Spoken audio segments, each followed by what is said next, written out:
तो छाबड़ा जी बहुत बहुत नमस्कार, बहुत बहुत आपका स्वागत है हमारे इस नमस्कार, नमस्कार। एपिसोड में आज के। सूरज छाबड़ा जी, पिछले काफ़ी एपिसोड से हम आपके साथ हैं। बहुत ही अच्छे सब्जेक्ट्स पे हमारे विचार हुए हैं, लोगों को उनका फ़ायदा भी मिला है। लोग कमेंट्स बॉक्स में लिख के उनके सवालों पे जो तसल्लीजनक सवाल रहे, जवाब रहे, उनके लिए प्रशंसा भी करते हैं, आपको बधाई भी देते हैं। अ, और आज के लिए हमारे जो दर्शक हैं उन्होंने सवाल किए हुए हैं वास्तु के ऊपर। वास्तु इन द सेंस कि मान लीजिए किसी ने जगह खरीदनी है या जगह खरीद चुका है, तो उसमें वास्तु का क्या योगदान है, वास्तु को क्यों ध्यान में रखना चाहिए, वो ये पूछते हैं कि कहीं बाद में उनके मन में शंका ना रह जाए कि हमने जब कोई घर खरीदा या बना बनाया घर खरीद लिया या घर को बनाना है तो उसको वास्तु के हिसाब से क्यों नहीं बनाया, तो मन में वहम रहता है। तो क्या ये जरूरी है, इसके बारे में बताएं हमारे दर्शकों को। देखो ऐसा है, मैं आपको बात ये क्लियर कर रहा हूँ कि जो वास्तु है, इसका जो एम है वो हमारे जो नेचर के 5 एलिमेंट्स हैं, धूप है, धरती है, आकाश है, जल है, वायु है। ये हमारी बॉडी इन 5 एलिमेंट्स से बनी हुई है। तो 5 एलिमेंट्स से बनी होने की वजह से हमारे घर में भी ये चीज़ें हमारे जहाँ हम रहते हैं सारा दिन, ये होनी चाहिए। क्योंकि यदि हमारी बॉडी जिस नेचर से बनी है वो नेचर हमारी घर में भी नहीं होगी, तो क्योंकि जो हमारा सारा दिन हम रात को घर में सोते हैं, सुबह वहाँ काम पे जाते हैं, तो हमारी यदि घर में भी ये एलिमेंट्स की प्रॉपर बैलेंस नहीं होगा तो हम अपनी बॉडी को और अपने काम को प्रॉपर तरीके से नहीं कर पाएंगे। इसी वजह से ये वास्तु जरूरी है। मान लीजिए किसी ने पूर्व फेसिंग मतलब कि पूर्व की तरफ दरवाजा है उनका, वो जगह खरीद ली है तो उन्हें उसमें क्या क्या ध्यान रखना चाहिए वास्तु का। देखो, मैं ये किसी को ना ये नहीं कहता भी आपने ये दरवाजा रख लिया है। यदि किसी ने को पहले रख भी लिया है तो कोई प्रॉब्लम नहीं है, ऐसी कोई घबराने वाली बात नहीं है। लेकिन मेन जो है ना, हमारी वास्तु के बारे में जब तक हम प्रॉपर सारा घर नहीं देखेंगे तब तक हम उनको पूरी डिटेल में बात नहीं कर सकते, क्योंकि ये चीज़ें ऐसी हैं। क्योंकि घर में मेन जो हेड ऑफ द फैमिली है उसके लिए एक अलग कमरा होना चाहिए, बच्चों के लिए अलग है, तो बुजुर्गों के लिए अलग होना चाहिए। तो इसके लिए हमें सारा कुछ देखना पड़ेगा। एक पर्टिकुलर हम एक गेट नहीं दे सकते। जब वास्तु का प्रभाव क्या पड़ता है, मतलब देखा जाए तो घर के अंदर अगर देखा जाए हमने वास्तु को मैनेज किया है और अच्छे तरीके से वास्तु करवाने के बाद उसमें बनवाया है तो उसका फर्क क्या पड़ता है। नहीं, ऐसा है, ये वास्तु से क्या फर्क पड़ता है? ये बहुत ही अच्छी, यदि कोई चीज हमारे समाज में वास्तु बना है तो इसका कोई ना कोई लॉजिक था तभी बना है ना। तो इसलिए हमारी जो ये प्रॉपर एनर्जी है ना, तो वो एनर्जी को हमारी बॉडी में बैलेंस एनर्जी मिलेगी।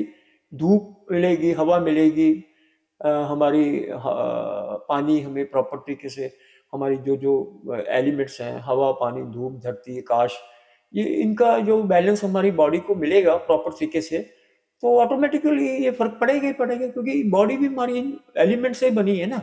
नहीं, इनमें हम किन चीजों का ध्यान रखते हैं, जैसे 5 एलिमेंट्स की बात हम करते हैं तो कि हवा के आने की उसमें दिशा कौन सी होनी चाहिए, नहीं, रोशनी के आने की दिशा कौन सी होनी चाहिए, या जैसे आप कहते हैं कि वाटर सिस्टम का किस तरफ होना चाहिए, उसमें ये चीजें मैटर करती हैं नहीं उसमें क्या मैटर होता तो करती हैं, लेकिन वो चीजें जब तक हम उनका पूरा घर नहीं देखेंगे है तब देखेंगे। तक नहीं कर सकते।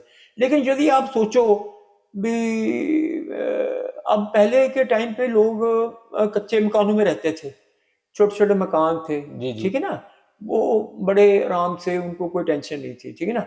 आज लोग इतने पक्के मकान भी हैं, लेकिन वो जो पहले वाले लोग थे ना, जी वो नेचुरली, मतलब उनका जो खान पान था, उनका जो घर सिस्टम था ना, वो ऐसा खुले में था। ज्यादातर लोग खुले में, ज्यादा ओपन बाहर ही किचन। सोते थे। जी जी जनरली बाहर ही सोते थे, गर्मियों को ना लोग बाहर ही सोते थे। जी तो वो सारे जो एलिमेंट्स है ना ऑटोमेटिकली उनको मिलते थे। तो आजकल लोग घरों में है, एसी में लगे हुए हैं, लेकिन जो इतना मतलब कम्पैक्ट करके मकान बनाए, इतनी बिल्डिंगें बनाई हुई हैं, तो इससे हमारी जो नेचर की एनर्जी है वो हमें प्रॉपर नहीं मिल पाती। तो इसकी वजह से आजकल वास्तु की ज्यादा जरूरत है पहले के टाइम से। मान लीजिए सर किसी ने घर बना बनाया ले लिया है, उसमें किचन बना हुआ है, टॉयलेट एक अलग जगह पे बनी हुई है, अब कोई उन्हें कह देता कि ये वास्तु के हिसाब से सही नहीं है, तो क्या उसको तोड़ना पड़ता है या उसमें कोई उपाय हो जाता है? देखो, मैं आज की डेट पे देखो इतने लोग पैसा लगा के मकान बनाते हैं, फिर हम तो तोड़ना लग जाएं। जब जो तो नया मकान बनाना उसको तो हम गाइड कर सकते हैं, जी। सिंपल सी बात है। लेकिन जो बना बनाया मकान है, आजकल कितने पैसे हैं लोगों के पास, बड़ी लोग इतने तो मतलब आजकल महंगाई कितनी है। तो मैं ये चाहता हूँ भी यदि ऐसे कुछ चीज बन भी गई है तो उसके लिए हमें अपनी जो घर में जो वेस्ट चीजें पड़ी रहती है ना, मान लो कई जी। चीजें ऐसी होती हैं जो वेस्ट होती हैं, जैसे हमारे कोई कपड़े बड़े होते हैं, हमारी कुछ चीज ऐसी चीजें पड़ी जो हैं यूज नहीं जो नहीं होती, ये जो हम वो नेगेटिविटी का कारण बन जाती है। तो ये चीजें भी हमें वास्तु के लिए बहुत ज्यादा मतलब अफेक्ट करती हैं, क्योंकि हम जब तक हम प्रॉपर तरीके से घर में सफाई नहीं करेंगे, जैसे मान लो हमने घर वास्तु के हिसाब से भी बना लिया, जी। हमारे घर में प्रॉपर सफाई नहीं है, प्रॉपर जगह पे कुछ चीज नहीं पड़ी हुई, मतलब everything should be in A proper जगह पे होना चाहिए। तो जी। जब हमारे घर में सफाई भी नहीं होगी, यदि किसी का वास्तु के हिसाब से घर ना भी बना हो ना, जी। तो यदि उस घर में थोड़ी सी सफाई का ध्यान रखा जाए जी। और अपनी दिनचर्या का ध्यान रखा जाए तो दोषों से कटे जाता है। कटा जा सकता है। हमारी दिनचर्या और हमारी घर की सफाई और हमारे घर का एक जो खान पान है वो भी ठीक हो, तो वास्तु का इफेक्ट भी काफी हद तक खत्म किया जा अच्छा, सकता है। कुछ लोग हमने देखा है कि अष्टकोणी ग्लास शीशा एक होता है, मिरर होता है, हाँ हाँ वो लगा देते हैं घर के दरबार के ऊपर, हाँ हाँ तो उससे कोई फर्क पड़ता है हाँ, वास्तु उससे में? क्या होता है वो नेचर की ना एनर्जी हमारे अंदर ना आती है, जी। वो नेचर की एनर्जी ना वो ग्रैब करती है, जी। वो अट्रैक्ट करती है नेचर की एनर्जी, क्योंकि वो चीजें होती है ना वो नेचर के साथ लिंक्ड है, तो ये इसका पॉजिटिव इफेक्ट पड़ता ही है। जी। अच्छा, जो लोग चाहते हैं जैसे नई जगह खरीद ली है या खरीदने से पहले वो आपसे संपर्क कर सकते हैं हाँ कि हाँ तो आप उस जगह को देख के फिर प्रिडिक्शन कर पाओ कि हाँ हाँ हाँ मुझे 100%, क्योंकि पता क्या है, एक चीज और है, जी। जैसे मान लो किसी ने अपना मकान बनाना भी है, नई जगह भी लेनी है, तो उसके लिए हम पर्टिकुलर ग्रह दशा भी देखनी पड़ेगी, कौन से टाइम पीरियड चल रहा है, जी। क्योंकि ये सिर्फ वास्तु बनाना एक अलग चीज है, किस टाइम पे जगह लेनी चाहिए, कब उसको कंस्ट्रक्शन करनी चाहिए, जी। जी। ये जी। भी टेवे के हिसाब से देखना पड़ेगा। अच्छा जी। जी। हाँ, जी। ये देखो नेचर में जो प्लैनेट्स है ना, जी। वो वास्तु और हमारा ज्योतिष दोनों लिंक्ड है। वास्तु और ज्योतिष हाँ दोनों लिंक्ड लिंक्ड है, है। क्योंकि सिर्फ ये नहीं है भी हमने वास्तु के हिसाब से मकान बना लिया, लेकिन वास्तु के हिसाब से मकान बनाने से पहले हमें जी। ये पता करना पड़ेगा हमने जो अपना वास्तु का घर है कब शुरू करना है, कब जमीन लेनी है, ये भी मतलब जैसे हमारे भूमि पूजन, हाँ भूमि पूजन लोग करवाते हैं, हाँ ये तो वो इसके भी आवश्यक रहता हाँ है। भूमि पूजन से क्या होता है, क्योंकि सभी जो हमारे 5 एलिमेंट्स है ना, ये इनके देवते हैं, तो ये भूमि पूजन कराने से हमारे अंदर ये पॉजिटिविटी क्रिएट करता है। जी। जी। बहुत बहुत धन्यवाद सूरज छाबड़ा जी आपका।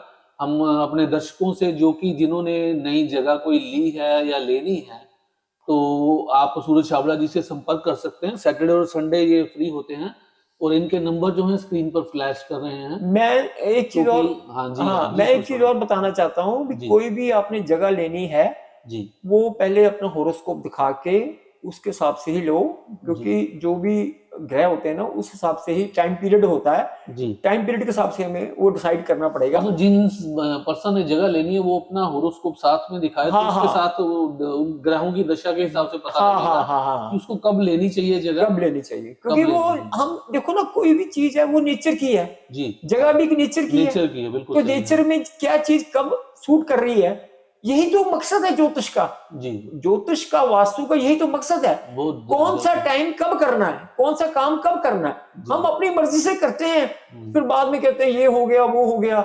हम नेचर के नियम, आपको पहले ही बता चुका हूं कि नेचर के नियम को जानने का माध्यम ज्योतिष है। तो नियम एक पर्टिकुलर एक फील्ड में नहीं है, जी। मकान लेना है, शादी कब करानी है, और कुछ जो भी आगे कुछ बिजनेस कैसे करना है, जी और हमारी और जो फैमिली लाइफ में फंक्शन होते हैं वो कब करने हैं, ये हमें पर्टिकुलर टाइम पीरियड देख के करने पड़ेंगे ना, क्योंकि जी हमें नेचर के नियम को फॉलो करना मतलब है। एक तरह से शुभ मुहूर्त उसका कब निकलता है ये जानना जरूरी है। शुभ मुहूर्त का मतलब ये होता है वो उसके उस शुभ मुहूर्त उस पर्टिकुलर टाइम हॉरोस्कोप के पीरियड पे, हिसाब से, हाँ। उस पर्टिकुलर इंसिडेंट पे क्या किस टाइम पे काम करना है, जी जी जी क्योंकि सभी का हॉरोस्कोप अलग होता है। जी उस पर्टिकुलर घर में जो उनका हेड ऑफ द फैमिली है, जी उसके हॉरोस्कोप से डिसाइड करना पड़ेगा भी इनके हॉरोस्कोप के हिसाब से ये टाइम का कब सूट करता है, किस टाइम ये जगह लेनी चाहिए। चलिए, बहुत बहुत धन्यवाद सूरज छाबड़ा जी आपका हमारे साथ बने रहने के लिए और इतनी बहुमूल्य जानकारी देने के लिए।